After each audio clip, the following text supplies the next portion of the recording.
Kisah miris pensiunan polisi itu lantas menarik perhatian Kapolda Jawa Tengah. Dikutip dari kompas.com, sosok pensiunan polisi itu ditangkap Satpol PP dalam razia di Jalan Arteri Yos Sudarso, Semarang Barat.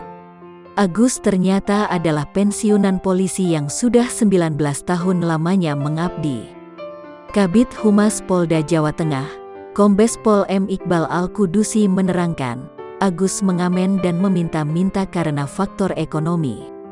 Agus mengaku, ia terpaksa meminta-minta karena malu jika harus meminta bantuan pada kerabat atau rekannya.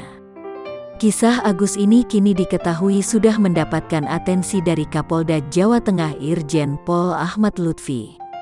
Kapolda pun kini telah memberikan Agus bantuan sembako dan uang tunai.